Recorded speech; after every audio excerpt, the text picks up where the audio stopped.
The winter wind cut through Millbrook like a blade, carrying with it the scent of snow and the whispered fears of its people. The small Wyoming town huddled against the approaching storm, its wooden buildings standing defiant against the vast, unforgiving landscape that stretched endlessly in all directions.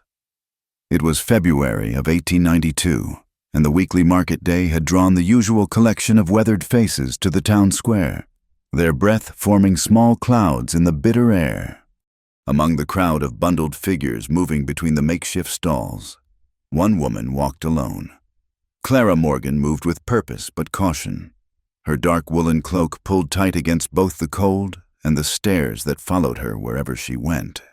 At 32, she possessed a quiet beauty that the harsh frontier life had not yet managed to extinguish, though worry lines had begun to etch themselves around her green eyes. Her auburn hair, streaked with premature silver, was pulled back severely beneath a plain bonnet that had seen better days. The whispers began the moment she appeared, rippling through the crowd like water disturbed by a thrown stone. "There she is," muttered Sarah Fletcher, the banker's wife, to her companion, bold as brass, showing her face in decent company. "They say her husband didn't die in that mine accident natural-like," replied Martha Webb, clutching her shawl tighter. "They say she helped it along, if you catch my meaning." The story of Thomas Morgan's death had grown in the telling over the past year and a half. What had begun as a tragic mining accident had transformed, through the alchemy of small-town gossip, into something far more sinister. The explosion at the Copper Creek mine that had claimed 6 lives, including Thomas Morgan's, had left too many questions unanswered for the townspeople's comfort, and when people couldn't understand something, they often chose to fear it instead. Clara had grown accustomed to the whispers, though they still stung like winter air on exposed skin. She made her way to a quiet corner of the square where she had laid out a few belongings on a threadbare blanket, a pewter candlestick, some hand-stitched linens, a wooden box that had once held her mother's jewelry. The items represented the last of her worldly goods, the final barriers between herself and complete destitution. "Good morning, Mrs. Henderson," Clara said politely to the first woman who approached her modest display. "These linens are quite fine, hand-embroidered by my mother before she passed." Mrs. Henderson, the preacher's wife, examined the delicate work with appreciative eyes before her husband appeared at her elbow. Reverend Henderson's face darkened when he recognized the seller. "Margaret, we should be moving along," he said firmly, his voice carrying the authority of the pulpit. "We have other business to attend to." "But these are quite beautiful, and she's asking such a reasonable price." "I said we should be moving along." The Reverend's tone brooked no argument. He fixed Clara with a stern look. "Some goods carry too high a price, regardless of the asking." Clara's cheeks burned, but she kept her voice steady. "Reverend Henderson, I assure you, these items come with no burden save the need to find them a good home. The burden, Mrs. Morgan, is not with the goods but with their source." He guided his wife away, leaving Clara alone with her wares once more. The pattern repeated itself throughout the morning. Interested glances followed by recognition. Recognition followed by hurried departures. The few brave souls who did approach were quickly discouraged by pointed comments from other townspeople or subtle pressure from the more influential families. As the sun climbed higher, melting the frost from the wooden sidewalks into muddy puddles, Clara's hope began to fade along with the morning mist. She had managed to sell only a single lace doily for 2 bits, hardly enough to buy bread for a week, let alone pay the rent on the tiny room she occupied above Peterson's dry goods. It was then that the trouble began in earnest. "Well, looky here, boys," called out a voice thick with whiskey despite the early hour. "It's the Black Widow herself, peddling her wares to honest folk." Clara looked up to see Jake Morrison and 2 of his companions approaching. Morrison was a bully who had grown from a mean child into a meaner man, the kind who found sport in the suffering of others. His companions, Pete Rawlings and Buck Wilson, were cut from the same cloth, young men with too little work and too much time on their hands. "I'm conducting legitimate business," Clara said quietly, not rising from where she knelt beside her blanket. "I have as much right to be here as anyone." "Rights?" Morrison laughed, the sound harsh and grating. "Since when do murderers have rights in decent society?" A circle was beginning to form around them. Curious townspeople drawn by the promise of confrontation. Clara could feel their eyes upon her, some hungry for drama, others uncomfortable but unwilling to intervene. "I've committed no crime," Clara replied, her voice stronger now despite the tremor in her hands. "And I'll thank you to move along if you're not interested in making a purchase." "Oh, but I am interested," Morrison said, crouching down to examine her items with exaggerated care. "This box here, for instance. What treasures might a widow keep in such a fine container? Gold, perhaps? Payment for services rendered?" The implication hung in the air like smoke from a poorly tended fire. Clara's face paled, but she held her ground. "That box contains only memories, Mr. Morrison. Something you might understand if you possessed any worth keeping." The crowd murmured at her boldness. Morrison's face darkened, and he reached for the wooden box. Clara's hand shot out to stop him, and for a moment they struggled over the small container. The lid popped open, spilling its contents. A few letters, a pressed flower, a small tin-type photograph, onto the muddy ground. "Please," Clara whispered, scrambling to gather the scattered memories. "Please, just leave me be." Morrison stood over her, clearly enjoying her distress. "Maybe we should take up a collection. Boys, help the poor widow find a new town to plague with her presence." "That's enough." The voice cut through the commotion like an axe through kindling. The crowd turned to see a tall man approaching, his long coat dusted with snow, his worn hat pulled low over weathered features. He moved with the careful, measured gait of a man who had learned that hasty actions often led to regrettable consequences. "This is none of your concern, Carter," Morrison said, though some of the bluster had gone out of his voice. "When a woman is being harassed in broad daylight in the town square, I'd say it becomes everyone's concern." The newcomer, Carter, spoke quietly, but there was steel beneath the calm words. "I believe the lady asked you to move along." Clara looked up at her unexpected defender, taking in the sight of him properly for the first time. He was perhaps 40 years of age, with brown hair beginning to silver at the temples and eyes the color of winter sky.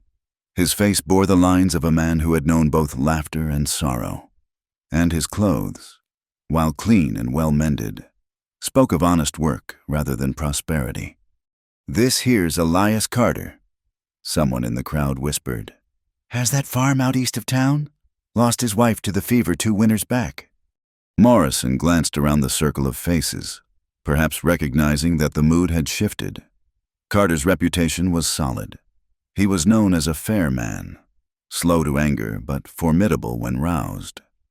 "Come on, boys," Morrison finally said, attempting to save face. "The air's gotten a mite foul around here anyway." As the troublemakers dispersed, taking most of the crowd with them, Clara remained kneeling in the mud, carefully gathering her scattered belonging. Her hands shook as she placed each item back in the wooden box, and she seemed smaller somehow, diminished by the encounter.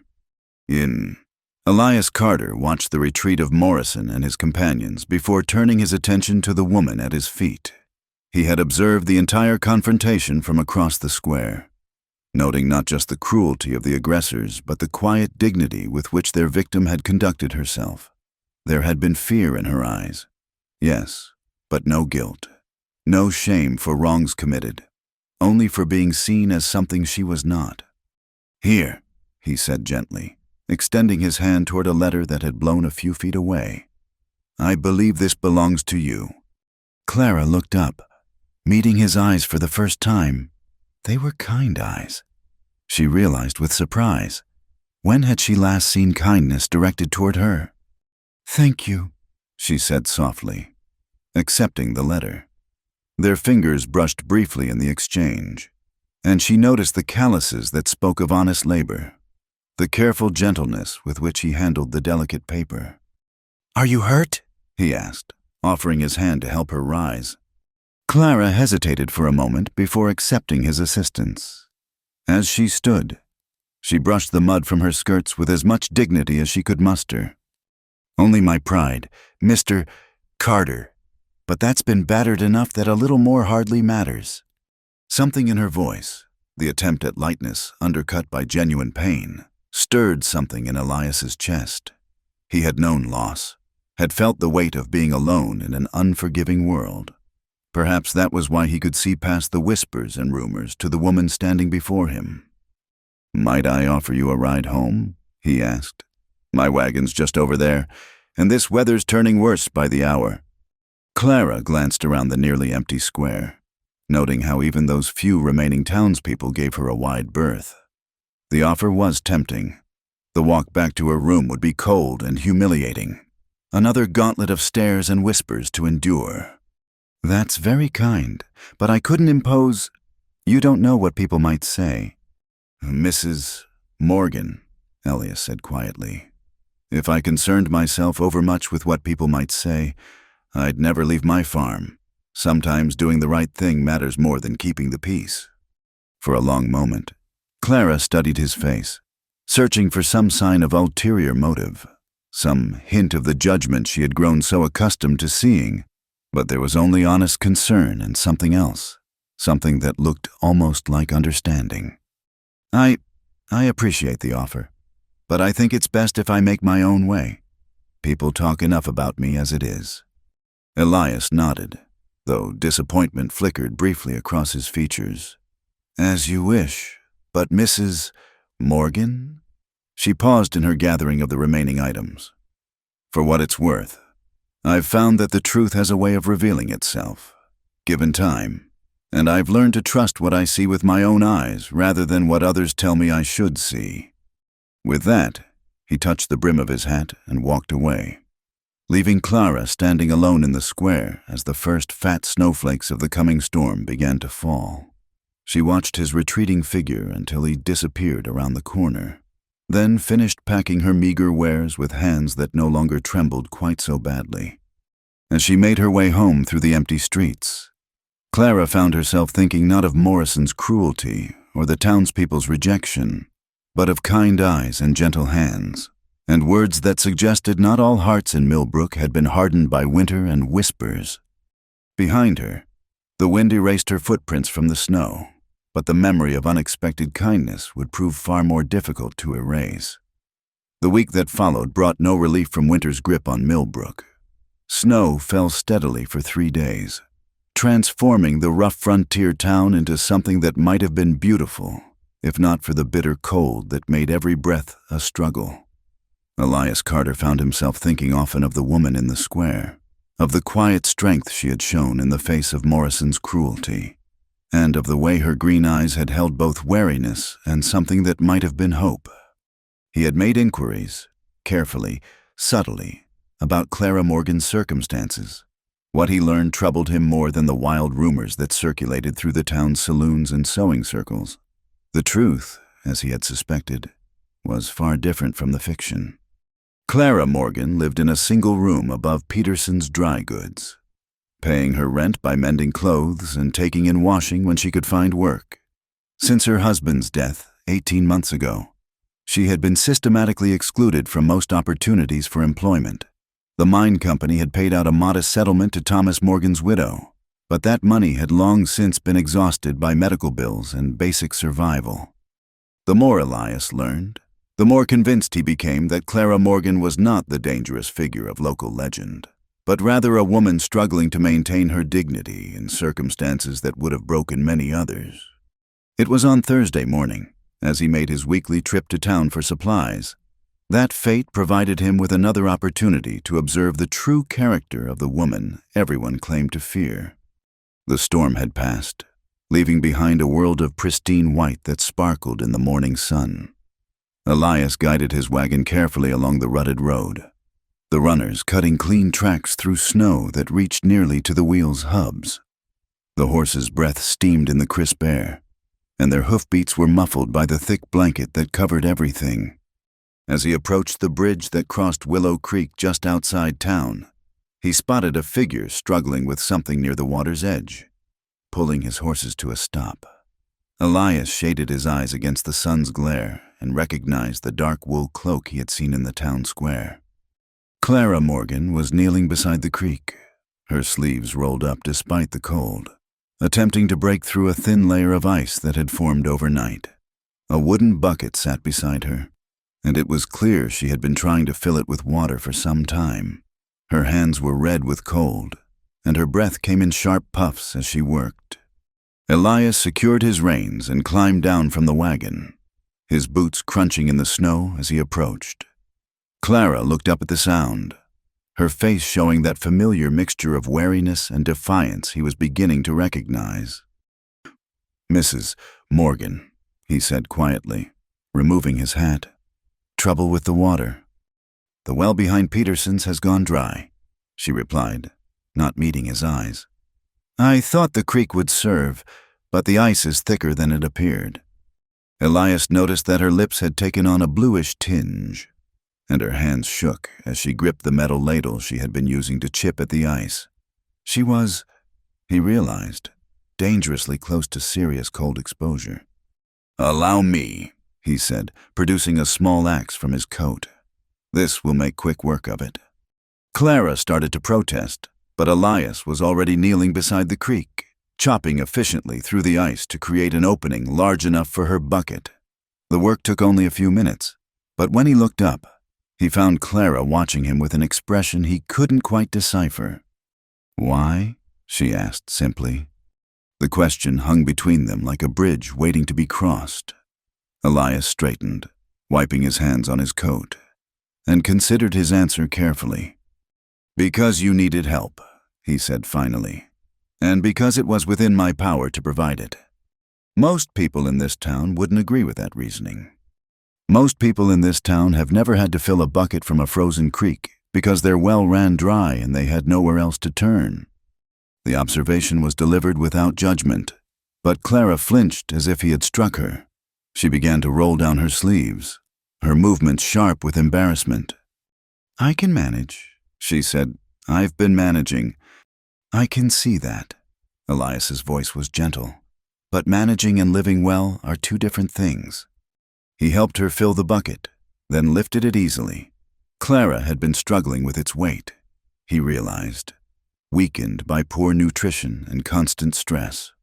As they walked back toward the road, he found himself studying her profile, noting the sharp angle of her cheekbones that spoke of too many skipped meals. "Mrs. Morgan," he said as they reached his wagon, "I have a proposition for you." Clara stopped walking, and the wariness in her eyes intensified. "Mr. Carter, if this is some attempt at charity—" "It's not charity, it's work." He set the bucket in the back of his wagon and turned to face her fully. "I need help at my farm. The winter's been hard, and I've fallen behind on indoor work, mending, cleaning, cooking. I can offer fair wages, meals, and a warm place to sleep. Just for a few days, until you can get back on your feet." Clara stared at him as if he had spoken in a foreign tongue. "You're offering me employment?" "I am. You know what people say about me. I know what people say about many things. Most of it is nonsense." Clara wrapped her arms around herself, and Elias could see her mind working, weighing desperate need against pride and fear. "Why would you do this?" she asked. "You barely know me." "That's true," Elias admitted. "But I know enough. I know you were willing to stand up to Jake Morrison rather than let him take what belonged to you. I know you're out here trying to fetch water in weather that would send most folks back to bed.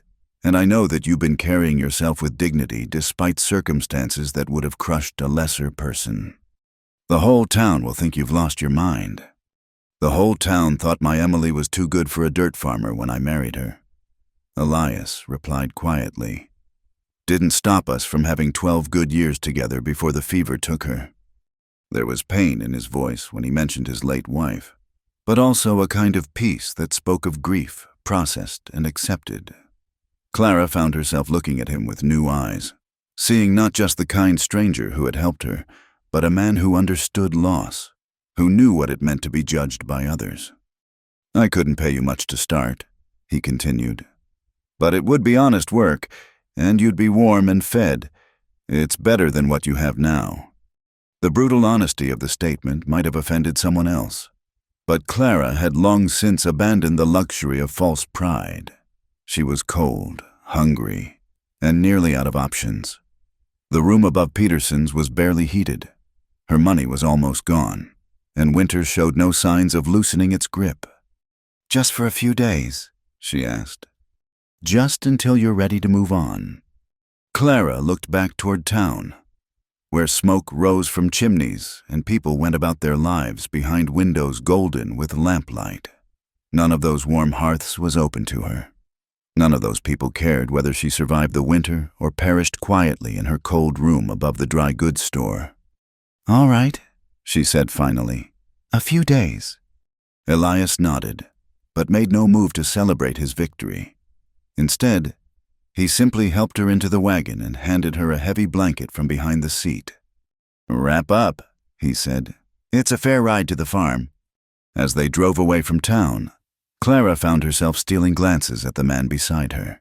He drove with the easy competence of someone long accustomed to handling horses, his hands steady on the reins despite the cold.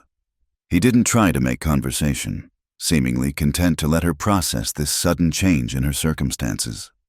The road wound through hills covered in snow-laden pines, and gradually the sounds of the town faded behind them. The silence was not uncomfortable. It was the first peaceful quiet Clara had experienced in months. In town, silence meant people were watching, waiting for her to make some misstep that would confirm their suspicions. Here, wrapped in the blanket with the steady rhythm of the horse's hooves and the creak of the wagon beneath her, silence simply meant the absence of judgment. "How much farther?" she asked as they topped a rise. Just over the next hill, when they crested the slope, Clara saw Elias Carter's farm spread out below them in the valley. It was modest but well-maintained, with a 2-story farmhouse, a large barn, and several outbuildings, all connected by paths that had been cleared of snow. Smoke rose from the house's chimney, and everything about the place spoke of careful stewardship and quiet prosperity. "It's beautiful," Clara said, and meant it. Emily always said it looked like a picture from one of those Eastern magazines. Elias replied. She had a way of seeing the best in things. As they approached the house, Clara felt a flutter of nervousness. What was she doing? She was about to move into the home of a man she barely knew, based on nothing more than a few acts of kindness and her own desperate circumstances. Every story she had ever heard about women who made such choices whispered warnings in her ear. But as Elias helped her down from the wagon and she saw the genuine kindness in his eyes, Clara realized that for the first time in 18 months, she felt something other than fear or resignation. She felt, despite everything, a small flicker of hope. "Come on," Elias said, lifting her bucket from the wagon bed. "Let's get you inside where it's warm. We can sort out the details once you've had some coffee and a hot meal." As they walked toward the farmhouse door, Clara caught sight of her reflection in one of the windows, a thin woman in a worn cloak, her face pale with cold and uncertainty. But beside her walked a man who had seen something in her worth helping, worth trusting. Perhaps, she thought as Elias opened the door and warm air rushed out to greet them, the reflection would look different in a few days' time. Behind them, their tracks in the snow marked a path between Clara's old life and whatever lay ahead. A trail that would soon be covered by fresh snowfall but would remain etched in memory as the moment when everything began to change. 1 week later, fate intervened in the form of a broken wagon wheel and Wyoming mud that seemed determined to swallow everything in its path. The early March thaw had arrived with unseasonable warmth, turning the snow-packed roads into treacherous rivers of slush and mire. Clara had ventured into town for the first time since accepting Elias's offer of work, needing to collect the last of her belongings from the room above Peterson's dry goods and to quietly settle her affairs. The trip had been uneventful enough.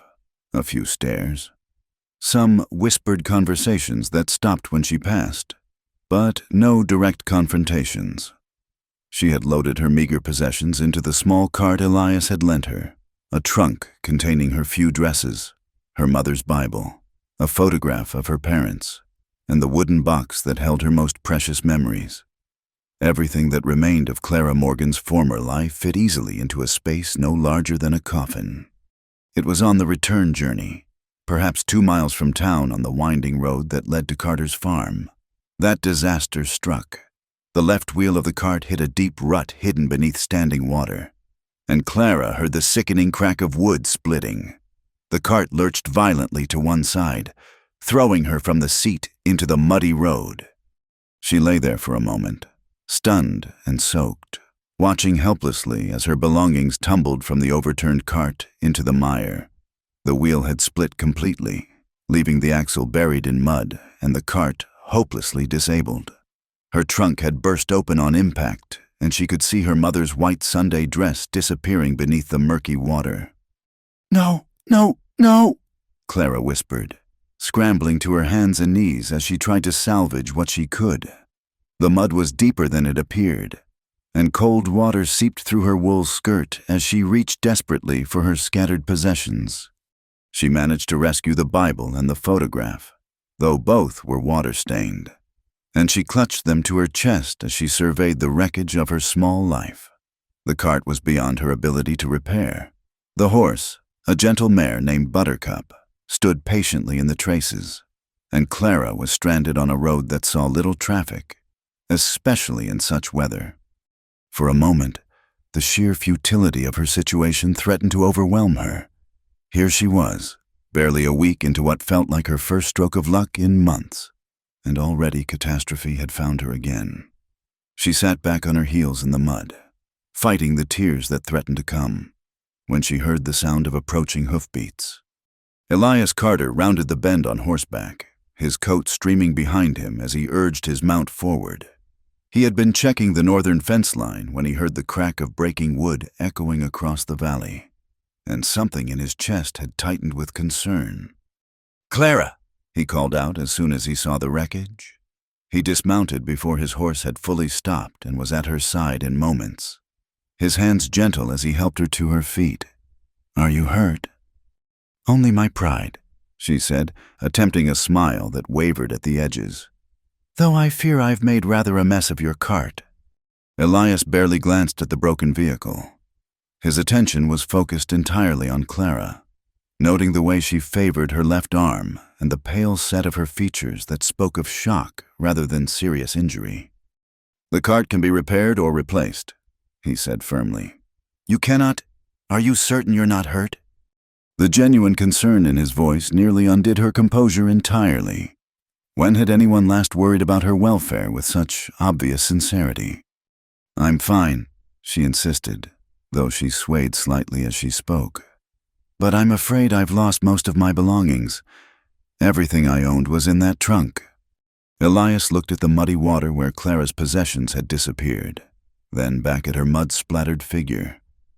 In the weak afternoon sunlight, she looked small and lost, a woman who had suffered one blow too many. "Some things can be replaced," he said quietly. "Others cannot. We'll save what we can and worry about the rest later." Together, they waded into the muddy water, retrieving what remained salvageable. It wasn't much. The Bible and photograph Clara had already rescued, a silver locket that had been her grandmother's, and a few items of clothing that could potentially be cleaned. The rest, including the trunk itself, would remain buried in Wyoming mud.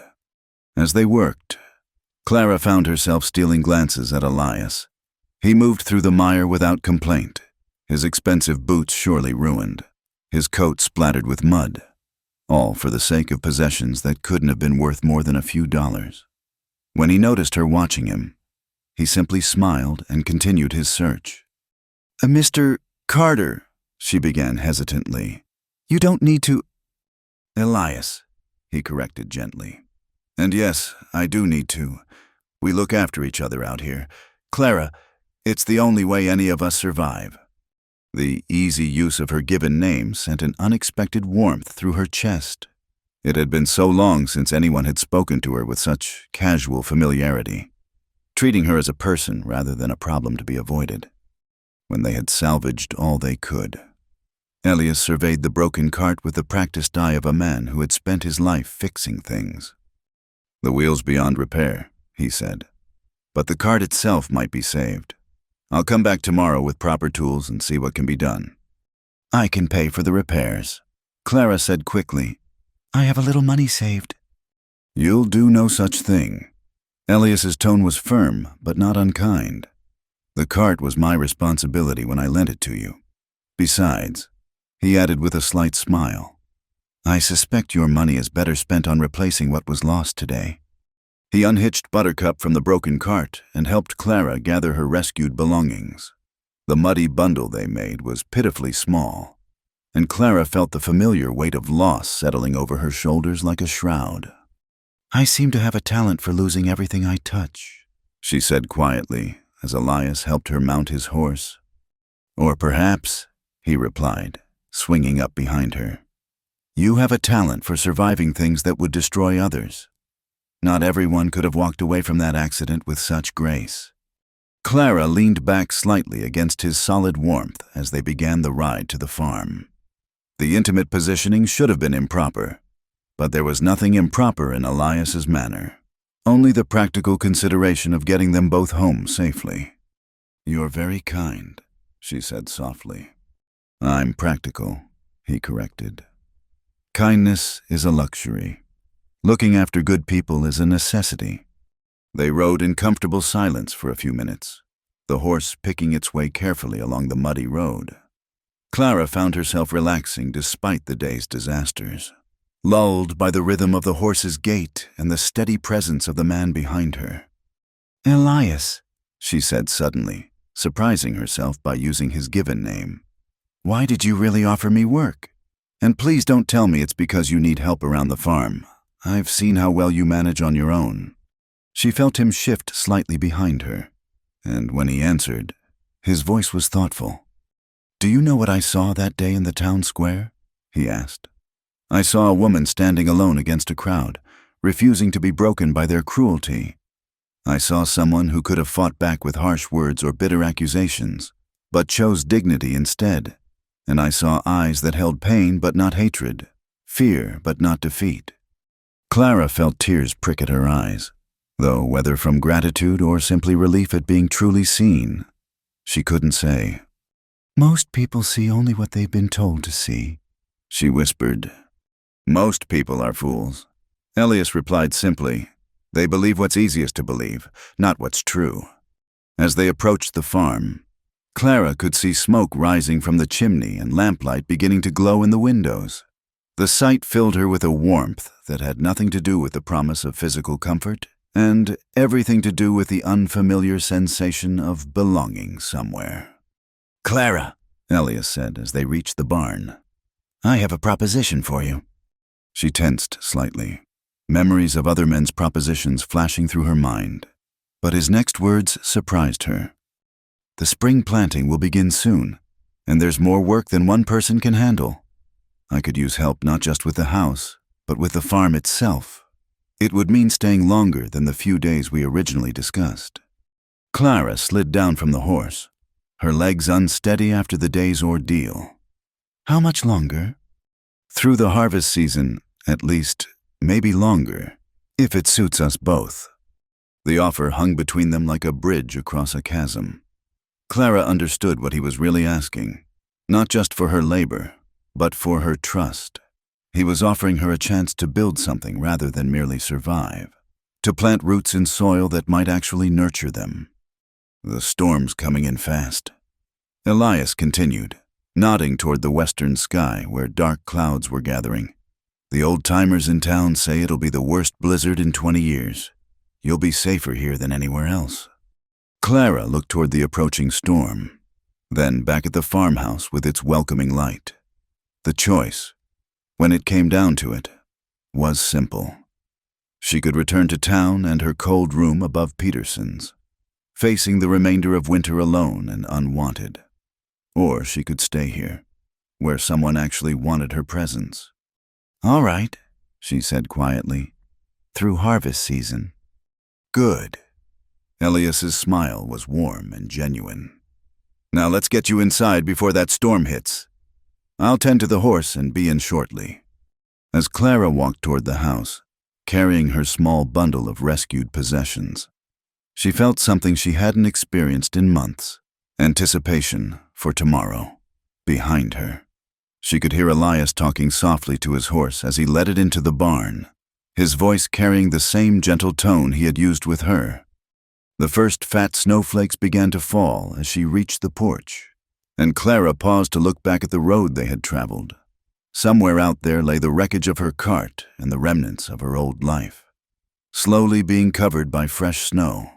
But here, in the golden light spilling from the farmhouse windows, a new chapter was beginning. She pushed open the door and stepped inside, leaving the storm to bury the past while she turned her face toward whatever future awaited in the warmth beyond. The blizzard that followed proved the old-timers right.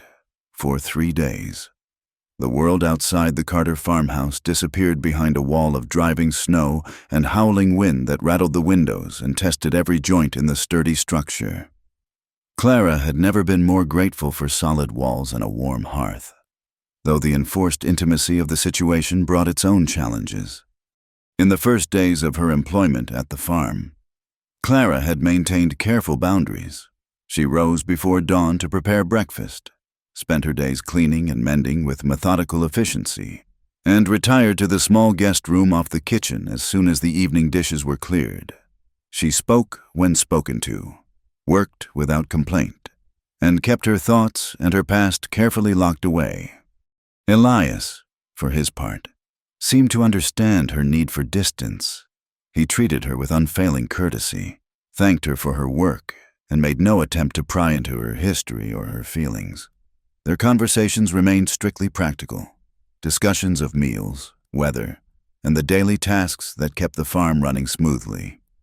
But the storm changed everything. When the wind began to howl in earnest on that first night, rattling the shutters with such violence that Clara feared they might tear loose entirely, Elias appeared in the kitchen doorway with an armload of extra blankets. "The guest room gets cold when the wind comes from the north," he explained, setting the blankets on the kitchen table. "You might be more comfortable sleeping here by the fire tonight." Clara looked at the cozy kitchen with its massive stone hearth, and then toward the small room where she had been sleeping. Already she could feel the temperature dropping as the storm intensified. "That's very thoughtful," she said carefully. "But I wouldn't want to impose on your evening routine." "You wouldn't be imposing. I'll likely be up most of the night anyway, checking on the animals and making sure the storm doesn't damage anything important. The company would be welcome." The admission surprised her. In the weeks she had been at the farm, Elias had seemed entirely self-sufficient, a man comfortable with solitude. The idea that he might actually want her presence for its own sake, rather than simply tolerating it, was both warming and unsettling. That night, as the storm raged outside, Clara made a bed for herself on the kitchen floor near the fire, while Elias sat in his chair by the window, periodically rising to peer out at the barn and outbuildings. The arrangement should have been awkward. A man and woman, unrelated and unmarried, sharing the intimate space of a kitchen through the long hours of darkness, but somehow it wasn't. Perhaps it was the way Elias remained fully dressed and kept his attention focused on the storm rather than on her. Perhaps it was the purely practical nature of the arrangement, survival trumping propriety in the face of Wyoming weather. Or perhaps it was simply that Clara had grown tired of being afraid of everything, including the kindness of a good man. "Is the barn holding up well?" she asked during one of his periodic checks. "So far. Built it myself when Emily and I first came here. Used lumber from trees I cut on the north slope." He returned to his chair, settling back with the careful movements of a man whose back bore the accumulated aches of a lifetime of hard work. "Emily said I was building it strong enough to survive the end of the world." It was the first time he had spoken of his late wife in Clara's presence. and she heard both love and loss in his voice. "She must have been a remarkable woman," Clara said softly. "She was." Elias stared into the fire, his expression distant. "Small as a sparrow, but fierce as a hawk when something mattered to her. She would have liked you, I think." The observation hung between them, and Clara felt something shift in the careful boundaries she had constructed. "What makes you say that?" Emily had no patience for people who put on airs or pretended to be something they weren't. She valued honesty above all else, and kindness above that. He glanced at Clara, his eyes reflecting the firelight. "She would have seen the same things in you that I see." Clara felt heat rise in her cheeks that had nothing to do with the fire. "You hardly know me. Elias?" "I know enough. I know you work harder than anyone should have to work, and you do it without complaint. I know you're grateful for small kindnesses because you've had precious few of them, and I know you're stronger than you think you are." The wind chose that moment to rattle the windows with particular violence, and Clara pulled her blanket more tightly around her shoulders. In the flickering light of the fire, Elias looked younger somehow, the harsh lines of worry and grief softened by shadow and warmth. "Tell me about Emily," Clara said impulsively, then immediately regretted the request. "I'm sorry, I shouldn't have—" "No, it's all right." Elias smiled, a genuine expression that transformed his entire face. "I don't get many chances to talk about her anymore. People think mentioning the dead makes things harder, but sometimes it helps to remember the good times." He told her about Emily Patterson, the schoolteacher's daughter who had come west with dreams of adventure and had instead found love with a farmer. He spoke of her garden, where she had grown vegetables and flowers with equal enthusiasm, and of her laugh, which could fill the entire house with warmth. He described their plans for children, dreams that had been cut short by the fever that took her during a particularly harsh winter. As he talked, Clara found herself painting a picture of the woman who had lived in this house before her, had cooked at this stove, had sat in this very chair darning socks and planning for a future that would never come. Far from feeling like an intruder, Clara felt a strange sense of continuity, as if she were carrying on something Emily had begun. "You said she would have liked me," Clara said when Elias fell silent. "What about you? Do you like me?" The question surprised them both. Clara hadn't meant to ask it. It had slipped out during a moment of unguarded curiosity, and now it hung in the air between them like a challenge. Elias studied her face in the firelight, and Clara forced herself not to look away despite the intensity of his gaze. "Yes," he said simply. "I do like you. Clara Morgan, I like your quiet strength and your careful way of moving through the world. I like that you say please and thank you even when you don't need to. And I like that you've never once complained about the work or the isolation or the fact that you're completely dependent on the kindness of a stranger." "You're not a stranger anymore," Clara said softly. "No," Elias agreed. "I suppose I'm not." The second night of the storm brought a new challenge. The temperature dropped so severely that the water in the kitchen basin began to form a skin of ice, and Clara woke to find her breath visible in the air. The fire had burned low during the night, and even the kitchen felt dangerously cold. Elias was already awake, feeding logs to the fire with methodical efficiency. "How cold is it?" Clara asked, wrapping her blanket around her shoulders as she stood. "Cold enough to freeze a man solid if he's not careful. I need to get to the barn and check on the animals. Some of them might not survive if the temperature keeps dropping." Clara understood immediately. The livestock represented not just Elias's livelihood, but the difference between prosperity and poverty. If the animals died, the farm died with them. "What can I do to help?" "Keep the fire going no matter what. If this house gets too cold, the pipes will freeze and we'll be in real trouble come spring."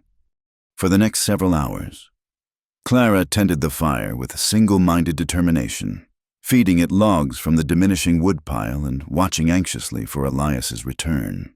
When he finally came back, stamping snow from his boots and blowing on his hands to restore circulation, his face was grim.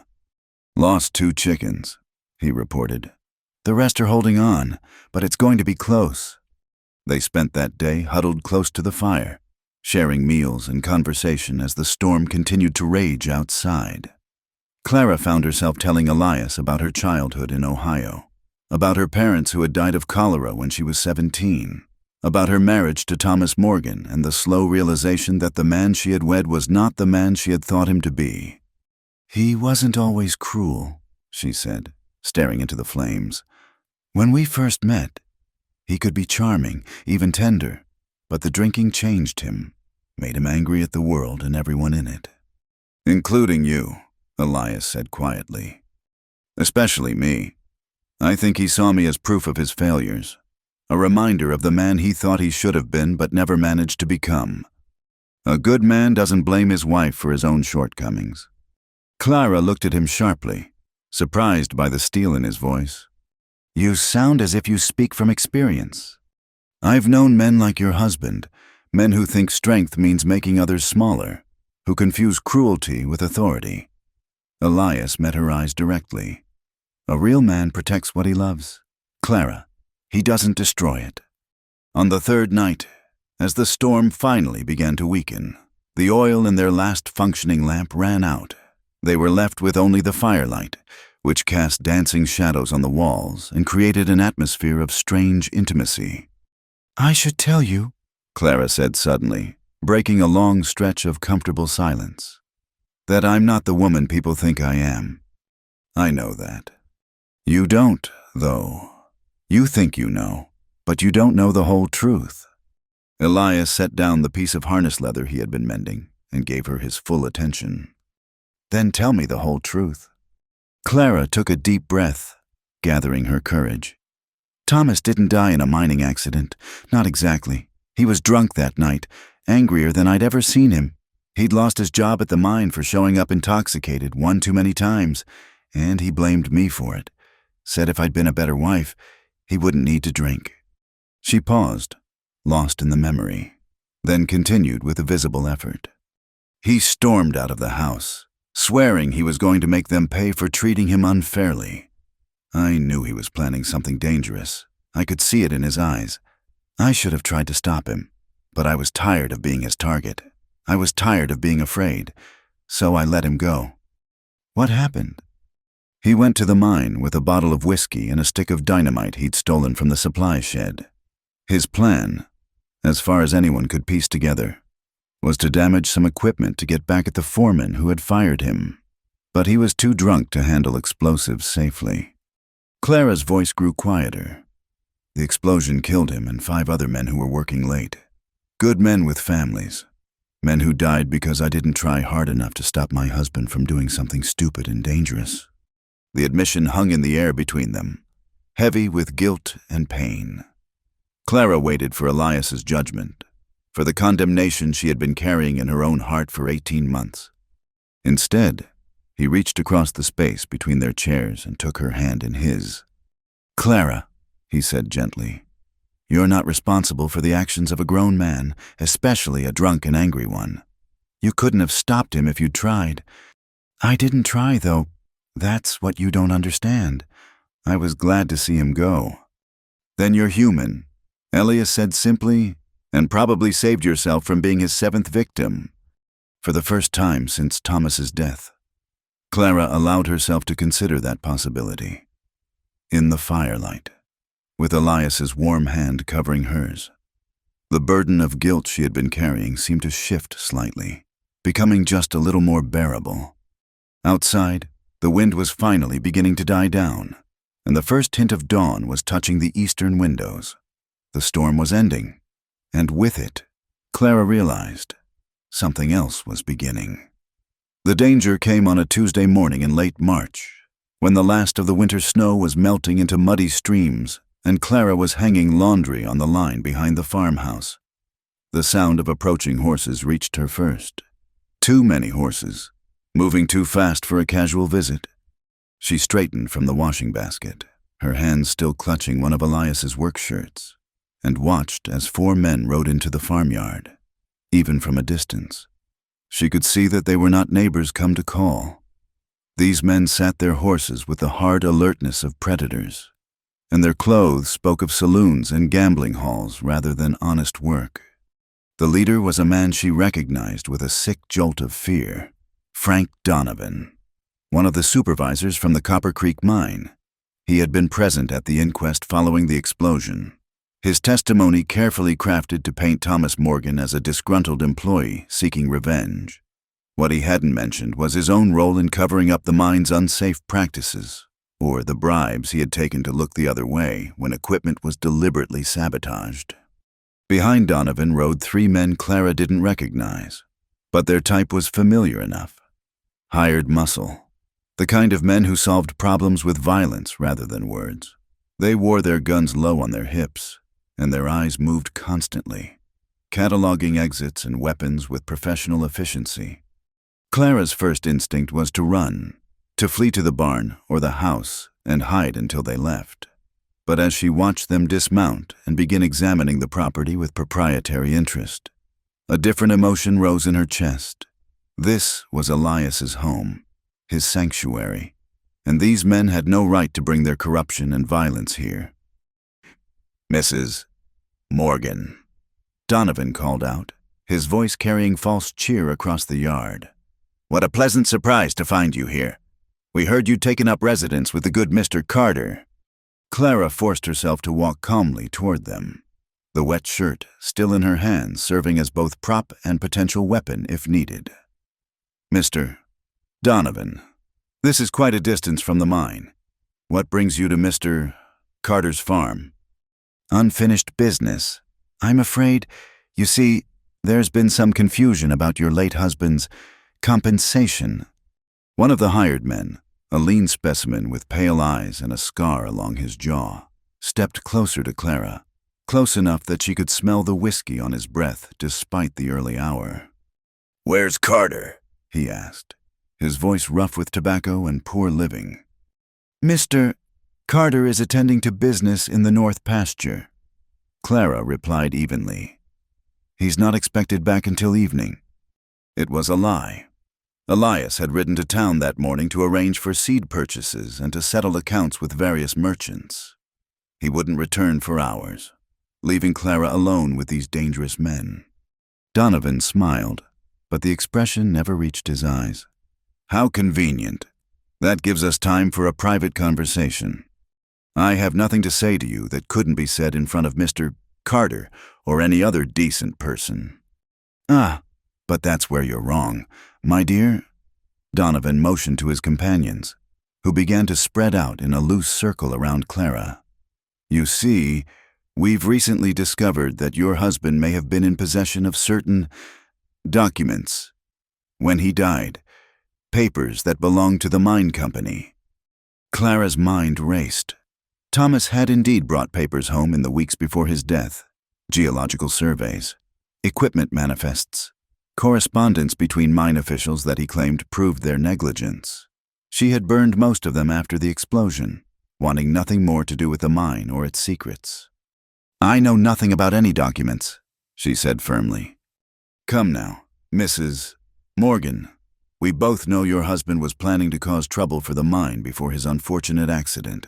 A man like that doesn't operate without evidence to back up his claims."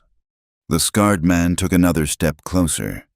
"Maybe she needs some encouragement to remember." Clara's hand tightened on the wet shirt, calculating distances and odds. 4 armed men against 1 woman were impossible odds, but she had learned long ago that sometimes the impossible was all you had. "Thomas burned whatever papers he had the night before he died," she said, which was partially true. "Said he was done with the mine and everyone connected to it." "That's a shame," Donovan said, though his tone suggested he didn't believe her. "Because those papers represent a considerable investment for the mine company. An investment we're prepared to recover at any cost." "Then you've wasted a trip. There's nothing here for you." Donovan nodded to the scarred man, who reached for Clara's arm. In that instant, she acted on pure instinct, swinging the wet shirt like a whip and catching him across the face with the heavy fabric. The surprise and the sting of it made him stumble backward, giving Clara the opening she needed. She ran not toward the house, as they expected, but toward the barn where Elias kept his tools and his weapons. The men cursed and gave chase, their boots pounding across the muddy yard. Clara reached the barn ahead of them and slammed the heavy door shut, dropping the bar into place just as they reached it. "Open this door," Donovan shouted, pounding on the weathered wood. "You're only making this harder on yourself." Clara ignored him, moving quickly through the familiar space toward the small office Elias maintained in the back corner. She knew he kept a loaded rifle there, cleaned and ready for the wolves and other predators that occasionally threaten the livestock. Her hands shook as she lifted the weapon, checking to ensure it was loaded before moving to one of the small windows that provided ventilation for the barn. From here, she could see the 4 men gathered outside the door, arguing among themselves about the best way to proceed. "Mrs. Morgan," Donovan called out, his voice now carrying a harder edge. "Be reasonable. We just want to search the premises. If there's nothing to find, we'll be on our way. And if I refuse, then I'm afraid we'll have to search anyway. And Mr. Carter might come home to find his property damaged." The threat was clear. They would burn the farm if necessary, destroying everything Elias had built in their quest for papers that no longer existed. Clara raised the rifle to her shoulder, sighting carefully through the window. At this range, she could hardly miss. But taking a life, even in self-defense, was not a decision to be made lightly. "I'm armed," she called out, her voice carrying clearly across the yard. "And I know how to use this rifle. Leave now, and no one gets hurt." The men exchanged glances, clearly not having expected armed resistance from a lone woman. "She's bluffing," the scarred man said, loud enough for Clara to hear. "No woman's going to shoot 4 men over some moldy papers." "This woman will," Clara replied, and fired a warning shot into the ground near his feet. The bullet kicked up a spray of mud and stone, and all 4 men jumped backward. The horses, startled by the gunshot, shied and pulled at their reins. "The next shot won't be a warning," Clara announced, working the rifle's action to chamber another round. "Mount up and ride out, or I'll start putting holes in more than just the ground." For a long moment, the standoff held. The men clustered together, their voices low as they debated their options. Clara kept the rifle trained on them, her finger ready on the trigger, while her heart hammered against her ribs. Finally, Donovan stepped forward, his hands raised in a gesture of surrender. "You win this round, Mrs. Morgan, but this isn't over. Those documents represent a lot of money to a lot of important people, money they're not going to forget about." "The documents are gone," Clara repeated. "Even if you tore this farm apart board by board, you wouldn't find what you're looking for. Maybe, but we'll be watching, just in case your memory improves." The men mounted their horses with deliberate slowness, making it clear that they were leaving by choice rather than from fear. As they reached the edge of the farmyard, Donovan turned back. "Give Mr. Carter our regards," he called out. "Tell him he should be more careful about the company he keeps. A man can lose everything associating with the wrong people."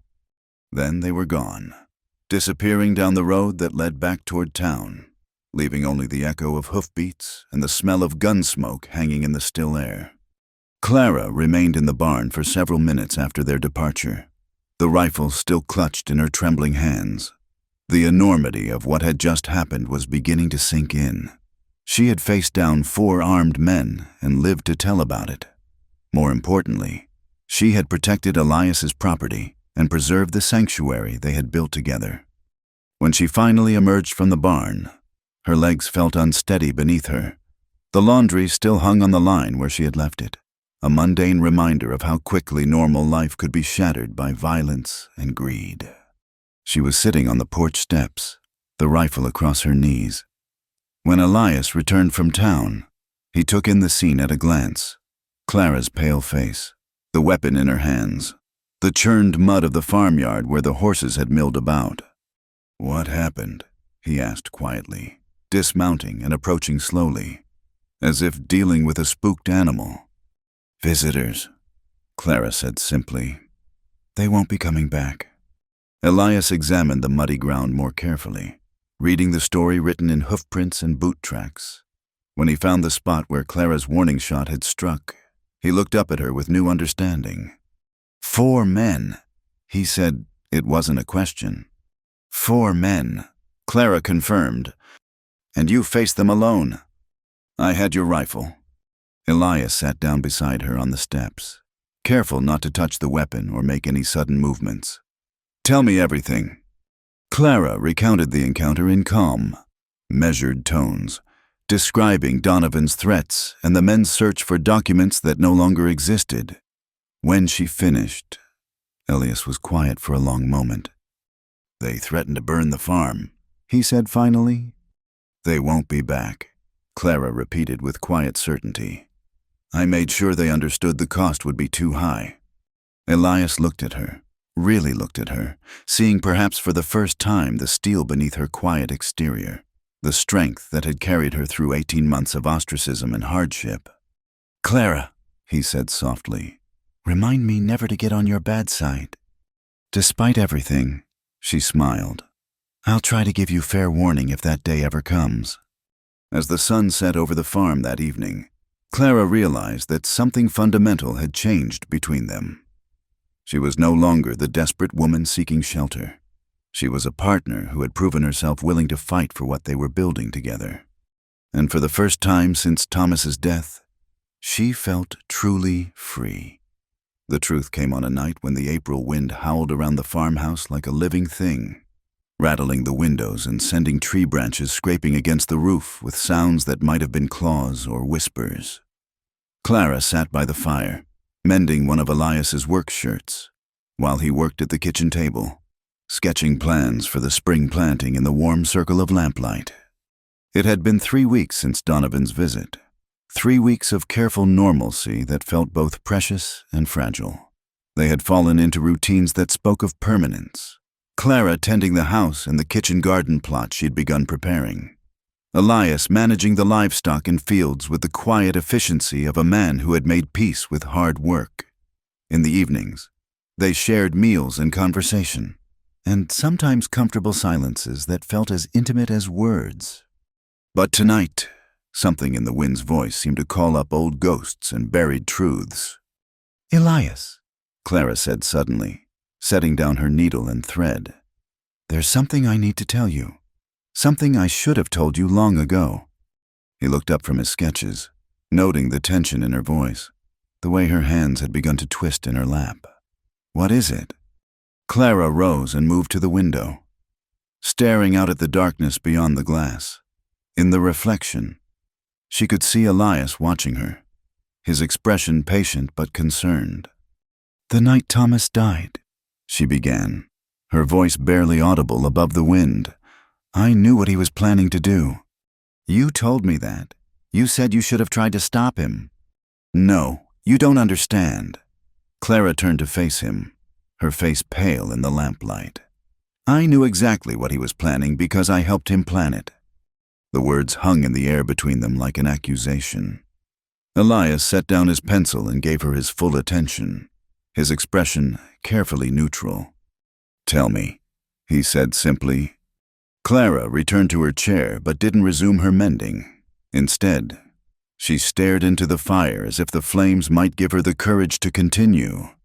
Thomas wasn't just angry about losing his job. He was desperate. We owed money, gambling debts, mostly from his drinking and card playing. Men had come to the house, threatening us both if he didn't pay what he owed. She paused, gathering herself before continuing. The mine company had been cutting corners for months, using substandard materials, ignoring safety protocols. Thomas had documentation of it all, invoices, correspondence, reports that proved the owners knew they were putting men's lives at risk to save money. He thought he could use that information to force them to pay him enough to settle his debts. Blackmail, Elias said quietly, without judgment. Yes, but when he approached them, they laughed at him, said a drunk miner's word wouldn't stand up against their lawyers and their money. They were right, of course. Thomas was nobody, and they were powerful men with powerful friends. Clara's voice grew smaller, more distant, as she lost herself in the memory. He came home that night in a rage unlike anything I'd ever seen. He'd been drinking, but it was more than that. He was desperate, trapped, and he blamed me for all of it. Said if I hadn't been such a burden, he wouldn't have needed to gamble to forget his troubles. Said if I'd been a proper wife, he would have been promoted instead of fired. The wind chose that moment to rattle the windows with particular violence, and Clara flinched as if the sound were a physical blow. He said he was going to make them pay, one way or another. Said he was going to the mine with dynamite, and he was going to blow up enough equipment to cost them thousands of dollars. Make them understand what it felt like to lose everything. And you helped him plan it? Clara nodded, tears beginning to track down her cheeks. I was tired. Elias, so tired of being afraid, of being hit, of walking on eggshells around a man who saw me as the source of all his failures. When he said he was going to make them pay, I encouraged him. I helped him figure out which equipment would cause the most damage, which areas of the mine would be empty at night. She wiped her eyes with the back of her hand, but the tears continued to fall. I even helped him steal the dynamite, distracted the guard while Thomas took what he needed from the supply shed. I told myself I was just trying to survive, trying to get through another night without being hurt. But the truth is, I wanted him to succeed. I wanted those mine owners to suffer the way we had suffered. Elias rose from his chair and moved to kneel beside hers, his presence solid and warm in the flickering firelight. What went wrong? He asked gently. Thomas was drunk, drunker than either of us realized. His plan was to damage the equipment and get out before anyone discovered what he'd done. But he was clumsy, careless. The explosion happened while he was still placing the charges. Clara's voice broke entirely then, and the words came out in a rush of grief and guilt. 5 other men died because of what we planned together. Good men with families. Men who were working late to earn a few extra dollars for their children. They died because Thomas was drunk and stupid and angry, and because I was too much of a coward to talk him out of it. The confession hung between them like a bridge burned beyond repair. Clara waited for Elias's judgment, for the condemnation she had been carrying in her heart for 18 months.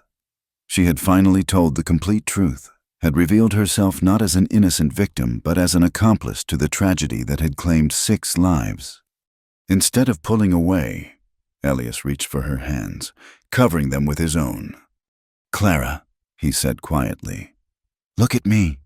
She forced herself to meet his eyes, expecting to see disgust or disappointment. Instead, she found only understanding and something that looked remarkably like compassion. You were trapped in an impossible situation with a dangerous man, he said. You did what you thought you had to do to survive. I could have stopped him. I should have. No. Elias's voice was firm but gentle. You couldn't have stopped a drunk, desperate man from doing something foolish. And even if you could have, that wouldn't have solved the real problem. It wouldn't have paid his debts or changed his nature or made him treat you with the respect you deserved. Clara shook her head, unable to accept his absolution. Those men who died because your husband made a reckless, dangerous choice while under the influence of alcohol, not because you failed to prevent it. But I helped to plan it. I wanted the mine owners to suffer. Of course you did. They were stealing from their workers, cutting safety measures that put lives at risk. And when your husband tried to expose them, they dismissed him because he was powerless. Elias squeezed her hands gently. Wanting justice isn't the same as wanting innocent people to die. For several minutes, they sat together in silence, the only sounds the crackling of the fire and the wind outside. Clara felt as if a massive weight had been lifted from her chest, even as part of her struggled to accept Elias's forgiveness. Why don't you hate me? She whispered finally. Because I understand what it's like to feel trapped by circumstances beyond your control, Elias replied. Because I've seen how you've carried this guilt, how it's shaped every day of your life since it happened. And because I know the woman you are now, the woman you've chosen to become despite everything you've been through. He released her hands and moved to add another log to the fire. giving her time to absorb his words. "The people in town," Clara said. "They think I'm dangerous because they suspect I had something to do with Thomas's death. If they knew the truth—" "The people in town don't know you," Elias interrupted. "They've made up their minds based on fear and gossip, not facts. And frankly, their opinions matter less to me than what I've observed with my own eyes." "And what have you observed?" Elias returned to his chair, studying her face in the firelight. "I've seen a woman who works harder than anyone should have to work, who treats every kindness as a precious gift because she's had so few of them. I've seen someone who stood up to 4 armed men to protect something that mattered to her, and who's been carrying guilt that belongs to someone else for more than a year." He paused, choosing his words carefully. "Most importantly, I've seen someone who's honest enough to tell me the truth, even when it might cost her everything she's found here." The simple statement hit Clara with unexpected force. She realized that in telling Elias the complete truth about that terrible night, she had been preparing to lose him, to lose the safety and belonging she had found at the farm. The fact that he was still here, still looking at her with kindness rather than judgment, felt like a miracle she didn't deserve. "I don't know how to let go of the guilt," she admitted. "You don't have to let go of it all at once," Elias said. "But you can stop letting it define you. You can choose to see yourself the way I see you, as a woman who's survived something terrible and found the strength to build a new life." Outside, the wind was beginning to die down, though it still whispered around the corners of the house like a voice from another world. Clara felt something inside her begin to shift, a gradual loosening of the chains she had wrapped around her own heart. "Elias," she said softly, "what happens now, between us? I mean—" He was quiet for a long moment, and when he spoke, his voice carried a weight that matched the importance of the question. "Now we decide whether we're brave enough to trust each other completely, whether we can build something real together, or whether the past is going to keep us both prisoners."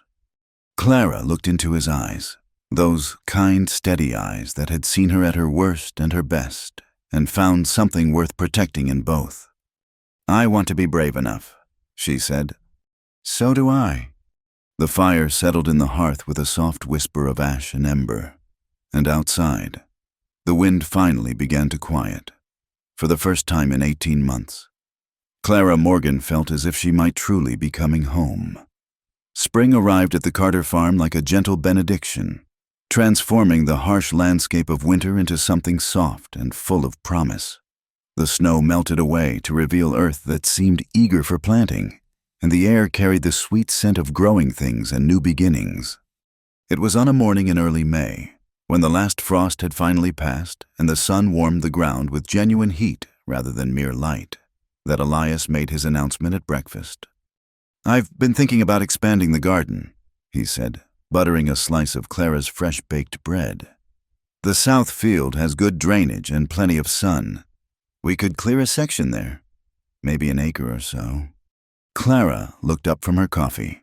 Surprised?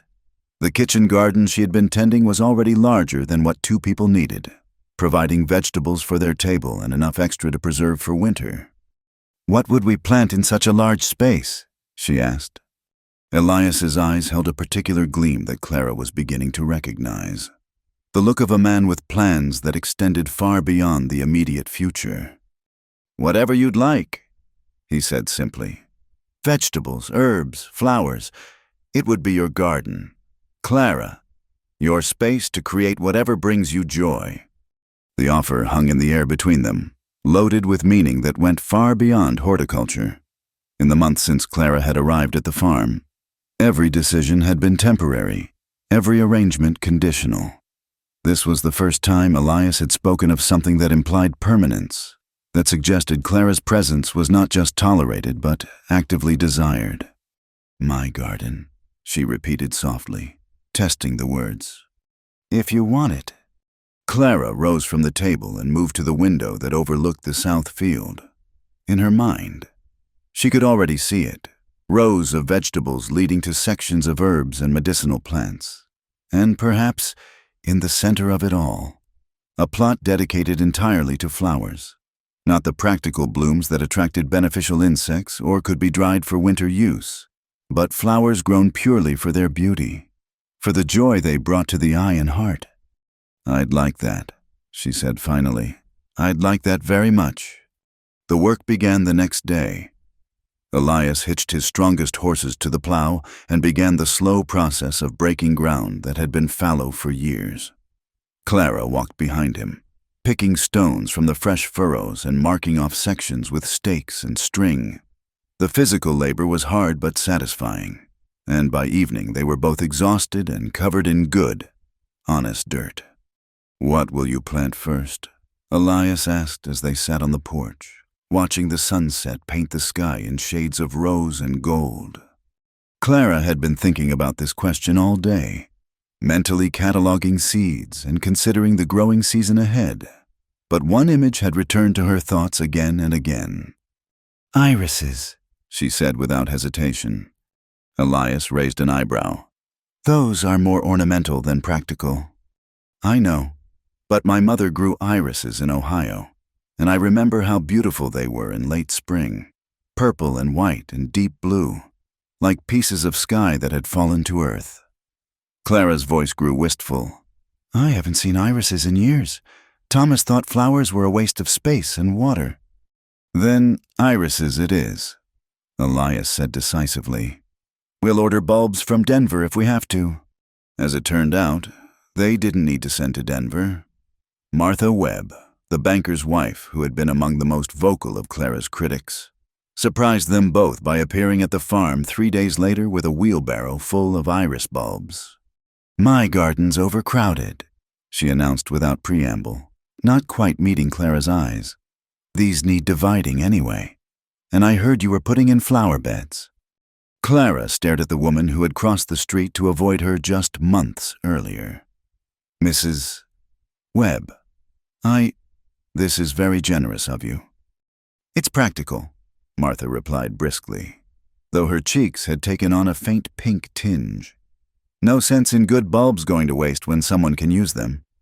As Martha helped Clara plant the irises in the center of the new garden, a tentative conversation began. Clara learned that Martha's eldest son had been one of the miners killed in the explosion, and that the woman's hostility had been born of grief rather than genuine belief in Clara's guilt. "Jacob always said the mine was cutting corners," Martha said quietly as they worked side by side. "Said it was only a matter of time before something terrible happened. When it finally did, I needed someone to blame, and you were convenient." "I'm sorry about your son," Clara said softly. "He didn't deserve what happened to him." "None of them did, but that wasn't your fault, despite what some folks have said." The admission was small but significant, the first crack in the wall of suspicion that had surrounded Clara since her arrival in Millbrook. As Martha prepared to leave, she paused at the edge of the garden. "The irises will bloom in late spring," she said. "Purple ones will come up first, then the white and blue. They'll be beautiful here." Word of Martha Webb's visit spread through town with the speed that small communities reserve for truly surprising news. If the banker's wife, a woman known for her rigid sense of propriety, was willing to associate with Clara Morgan, perhaps the widow wasn't as dangerous as people had assumed. The change didn't happen overnight, but it happened. A few days after Martha's visit, Reverend Henderson appeared at the farm with his wife, ostensibly to check on Elias's spiritual welfare, but clearly curious about the woman who had so dramatically defended the property against Donovan's men. Word of that confrontation had also spread, and the townspeople were beginning to reassess their opinion of someone who could face down 4 armed men without flinching. "Mrs. Morgan," the Reverend said, as Clara served coffee and fresh biscuits. "I understand you've become quite accomplished with a rifle." "I've learned to protect what matters to me," Clara replied simply. Mrs. Henderson, who had been silent throughout her husband's stilted conversation with Elias, suddenly spoke up. "Those linens you were selling in the square last winter, did you embroider them yourself?" "Yes, ma'am. My mother taught me when I was young." The work was exquisite, I've regretted not purchasing them ever since." It was a small thing, but Clara felt a warmth spread through her chest that had nothing to do with the coffee. Recognition of her skill, her worth as something other than an object of fear or pity, was more precious than gold. As spring progressed into early summer, more visitors found their way to the Carter farm. Some came with gifts. Sarah Fletcher brought vegetable seedlings, and old Henrik Larson arrived with a wooden trellis he had built for Clara's climbing beans. Others came simply to satisfy their curiosity about the woman who had faced down mine company thugs and emerged victorious. Through it all, Clara felt herself changing in ways that went deeper than mere social acceptance. The constant vigilance that had defined her existence since Thomas's death began to relax. She no longer started at unexpected sounds or watched the horizon for approaching trouble. Instead, she found herself planning for seasons ahead, thinking about which vegetables would grow best in which sections of her garden, considering whether the fruit trees Elias had suggested for the back pasture would bear fruit in 3 years' time. It was during one of their evening conversations in late June that Elias made the proposal that would change everything. They were sitting on the porch, watching fireflies begin their nightly dance among the garden plants. Clara's irises had indeed bloomed magnificently, just as Martha Webb had predicted, filling the center of the garden with royal purple and pristine white and deep blue blossoms that seemed to glow in the twilight. "Clara," Elias said suddenly, setting down his coffee cup with unusual care, "I have something to ask you." Something in his tone made Clara turn to study his profile in the fading light. He was nervous. She realized with surprise, Elias Carter, who faced down storms and predators and agricultural disasters with calm competence, was actually nervous. "What is it?" He was quiet for a long moment, gathering his words like a man preparing to cross a dangerous river.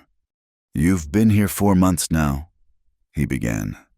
"In that time, you've made this place more of a home than it's been since Emily died. You've brought life back to rooms that had been empty too long, and purpose to work that had begun to feel meaningless." Clara felt her heart begin to race, though she couldn't yet put a name to the hope that was building in her chest.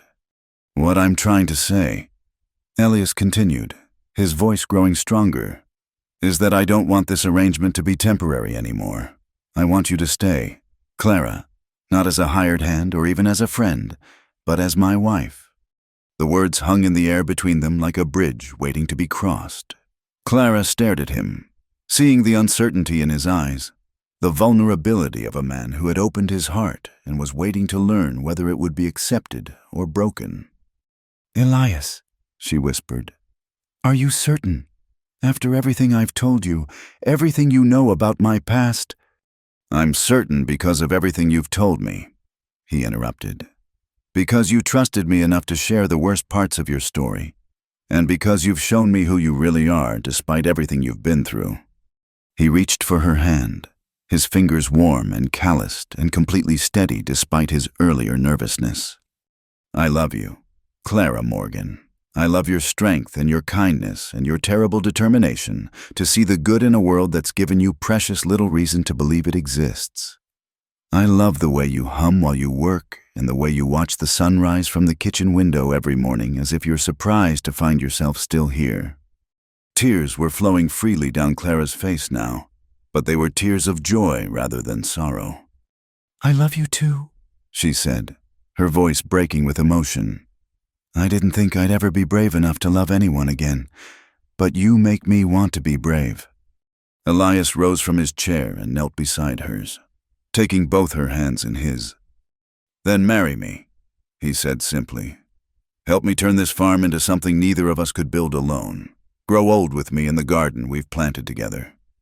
Clara looked into his eyes, those kind, steady eyes that had seen her at her worst and found something worth loving, and made the easiest decision of her life. "Yes," she said, laughing through her tears. "Yes, Elias Carter, I'll marry you." As if in celebration, the fireflies rose from the garden in a cloud of golden light, dancing among the iris blooms like tiny stars come down to earth. In the distance, thunder rumbled softly. promising the gentle rain that would nourish their growing things through another night. And on the porch of the farmhouse, two people who had learned to trust again planned their future together, surrounded by the beauty they had created and the promise of all the seasons yet to come. 1 year later, the Carter farm had become something neither Clara nor Elias could have imagined when she first arrived with her small bundle of salvaged belongings and her heart heavy with guilt and fear. The transformation had begun quietly, almost imperceptibly, with small acts of kindness that rippled outward like stones thrown into still water. It started when Rebecca Mitchell, a young widow with 2 small children, appeared at their door on a cold October morning, her face bruised and her eldest daughter clinging to her skirts with the wide-eyed fear of a child who had seen too much. "Mrs. Carter," Rebecca had whispered, using Clara's married name with the desperate formality of someone who had nowhere else to turn. "I heard, that is, Martha Webb said you might. We have nowhere else to go." Clara had taken one look at the woman's injuries and the children's hollow cheeks and made a decision that would define the farm's future. "You'll stay in the guest room," she had said simply, stepping aside to let them enter. "For as long as you need." Elias had supported the decision without question, and within a week they had converted the barn's upper loft into comfortable living quarters for families who needed temporary shelter. Word spread quietly through the network of women who gathered at the general store and the church social hall, and soon the Carter farm had become known as a place where those who had nowhere else to turn could find safety and time to rebuild their lives. Now, as Clara sat on the porch in the golden light of a September evening, she could see Rebecca hanging laundry on the line beside the barn while her children played in the garden among the late-blooming flowers. In the past year, 7 different families had found refuge at the farm. Some had stayed only a few weeks before moving on to new towns and fresh starts.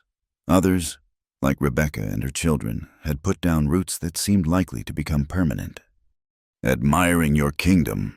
Elias asked, settling into the chair beside her with 2 cups of coffee and the satisfied expression of a man who had spent a productive day in the fields.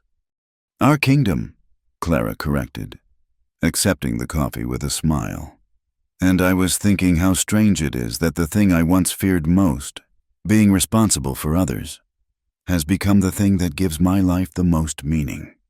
The observation was true in ways that still surprised her.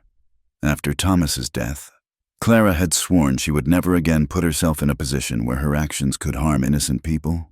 But here, on this farm, she had learned the difference between destructive influence and nurturing care. The families who came to them weren't hurt by her presence. They were healed by it. "Rebecca's thinking of staying permanently," Elias said, watching the young woman guide her son away from the vegetable garden with patient firmness. "She's got a good head for figures. And with the farm expanding, we could use someone to help manage the books." Clara nodded. The farm had indeed expanded far beyond its original boundaries. They now raised not just the cattle and crops that provided their primary income, but also chickens for eggs, goats for milk and cheese, and extensive gardens that fed not only their extended household, but also provided surplus for the Millbrook market. What had started as a simple homestead had evolved into something closer to a small community. "What about housing?" Clara asked. "The barn loft is comfortable enough for temporary stays. But if Rebecca and the children are going to make this their permanent home..." "I've been thinking about that," Elias said, and Clara heard the planning tone that meant he had been doing more than just thinking. The south meadow would be perfect for a small house. Nothing fancy, but solid and warm. Rebecca could have her independence while still being close enough to feel safe. It was typical of Elias to think not just of practical needs, but of emotional ones as well. In the years since their marriage, Clara had watched him extend the same careful consideration to every person who came seeking help, understanding instinctively what each family needed to heal and move forward. The sound of approaching horses interrupted their conversation. Clara tensed automatically, a reflex that might never completely disappear, but relaxed when she recognized the riders. Sheriff William Hayes rode in the lead, followed by Dr. Samuel Morrison, the town's physician and, notably, no relation to the Jake Morrison who had once tormented Clara in the town square. "Evening, Elias. Clara," Sheriff Hayes called out as they dismounted. "Hope we're not intruding."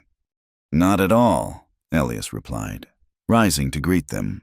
"Coffee's fresh if you'd like some." As Clara went to fetch additional cups, she reflected on how much had changed in her relationship with the town's authority figures. Sheriff Hayes, who had once viewed her with suspicion born of popular prejudice, now sought her opinion on matters involving families in crisis. Dr. Morrison regularly referred patients to the farm when he encountered women and children who needed more than medical treatment, who needed safety and time to heal from wounds that went deeper than physical injury. "We've got a situation, Doctor," Morrison said when they were all settled with coffee. "Young woman came to me today. Badly beaten. Says her husband's threatened to kill her if she tries to leave. She's got nowhere to go and no family to speak of." "Where is she now?" Clara asked. "Staying with my wife for tonight. But that's not a long-term solution.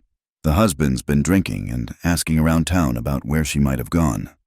Clara and Elias exchanged glances, a wordless communication that had developed over months of shared decisions and mutual trust. "Bring her here," Clara said simply. "We'll make room."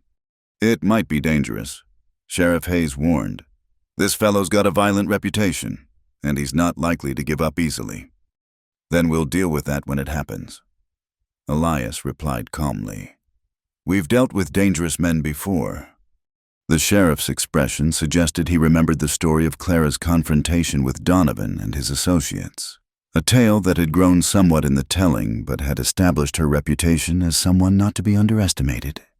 "There's something else, Doctor," Morrison said, his tone suggesting the conversation was about to take a more serious turn. "There's been talk in town about making this arrangement more official." "What kind of talk?"